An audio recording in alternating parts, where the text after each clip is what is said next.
6000 mAh এর বিশাল একটা ব্যাটারির সাথে এবার আসছে আইটেলের নতুন একটা স্মার্টফোন আইটেল A200। এর design exactly iPhone 17 pro max থেকে ইন্সপায়ার, যেটা সহজেই বোঝা যায়। ভালো দিক হচ্ছে এই ফোন দিয়ে 2 কিলোমিটার পর্যন্ত কথা বলা যাবে উইদাউট এনি নেটওয়ার্ক ছাড়াই। আরও থাকছে অলওয়েজ অন ডিসপ্লে ফিচার এবং 4 বছরের ব্যাটারি হেলথ গ্যারান্টি। মূলত যাদের আইফোন কেনার সামর্থ্য নাই, কম দামে লেটেস্ট আইফোনের একটা ফিল নিতে চান, তাদেরকে টার্গেট করে বাজারে হানা হয়েছে আইটেলের এই নতুন স্মার্টফোনটা। তো দুইটা ফোন পাশাপাশি রাখলে সহজে বোঝা যায় কে কাকে কপি করছে, বাট সেটা বড় বিষয় না, ফোনটা দেখতে কিন্তু অনেক সুন্দর করছে। এই পুরো ফোনটায় প্লাস্টিক বিল্ড, IP65-এর রেটিং আছে, সো ধুলাবালি কিংবা টুকটাক পানি থেকে সেফ থাকবে। পোর্ট অ্যান্ড বাটন সেকশনে এই ফোনে অলমোস্ট সবই আছে, তবে স্পিকার গ্রিল সচরাচর নিচের দিকে থাকলেও এই ফোনের ক্ষেত্রে উপরের দিকে দেওয়া হয়েছে। এমনকি এই ফোনে থাকছে মিলিটারি স্ট্যান্ডার্ড 810 এর সার্টিফিকেশন। আর এখানে দুইটা সিম কার্ডের পাশাপাশি একটি মাইক্রো এসডি কার্ড আপনারা লাগাতে পারবেন। তবে এই ফোনে মিসিংয়ের তালিকায় থাকছে সেকেন্ডারি নয়েজ ক্যান্সেলেশন মাইক এবং ডুয়েল স্পিকার। সাথে এই ফোনটা মেটিওর টাইটেনিয়াম, নাইটলি ব্লু এবং কমেন্ট অরেঞ্জ এই 3টি কালারে লঞ্চ হয়েছে।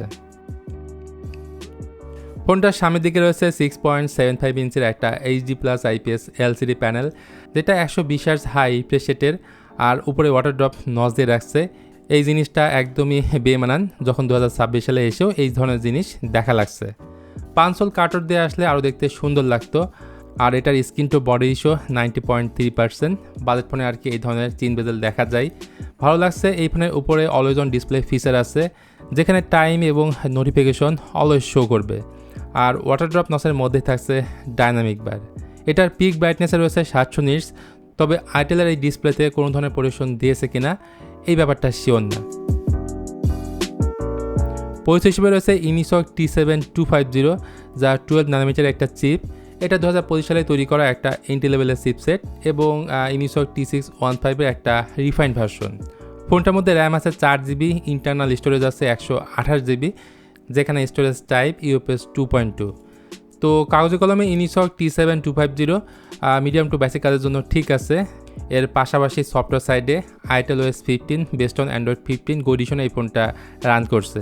তাছাড়া আগেই বলেছি এই ফোনে আল্ট্রালিঙ্ক ফ্রি কলের সুবিধা থাকায় 2 কিলোমিটার পর্যন্ত ফ্রিতে কথা বলতে পারবেন। লাগবে না কোনো ধরনের সিম কানেকশন, মোবাইল ডাটা বা ওয়াইফাই কানেকশন। জাস্ট দুইজনের কাছে আইটেলের ফোন থাকলেই হবে।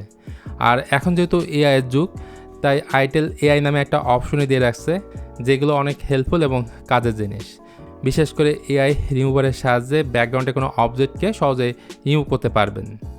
এতে 6000 mAh এর ব্যাটারি আছে এবং এটার বক্সের মধ্যে আপনি 15 ওয়াটের চার্জার পেয়ে যাবেন। আর 4 বছরের ব্যাটারি হেলথ গ্যারান্টি থাকায় লম্বা সময় ধরে ভালো একটা ব্যাটারি ব্যাকআপ পাবেন। তো এই ফোনটার রিয়ারে টোটাল 2টা ক্যামেরা আছে, যার মধ্যে মেইন ক্যামেরাটা 13 মেগাপিক্সেলের আর ফ্রন্ট ক্যামেরাটা মাত্র 5 মেগাপিক্সেলের। পিক্সেলের কোয়ালিটি কেমন হবে মেগাপিক্সেল থেকে বোঝা যায়।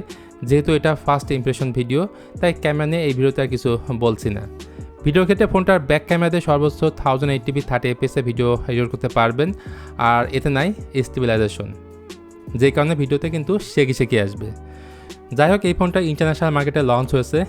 বাংলাদেশে সম্ভবত এই মাসে লঞ্চ হওয়ার কথা আছে, এমনটাই আমরা জানতে পারছি। দেখা যাক এই ফোনটা কবে লঞ্চ হয়। লঞ্চ হলে তো সবার আগে আপনারা এই চ্যানেলের মাধ্যমেই জানতে পারবেন। তার জন্য অবশ্যই আপনাকে এই চ্যানেলটা সাবস্ক্রাইব করতে হবে। আজকে ভিডিওটা এই পর্যন্তই। ভিডিওটি ভালো লাগলে please hit the like button, share করতে পারেন আপনার বন্ধুদের সাথে।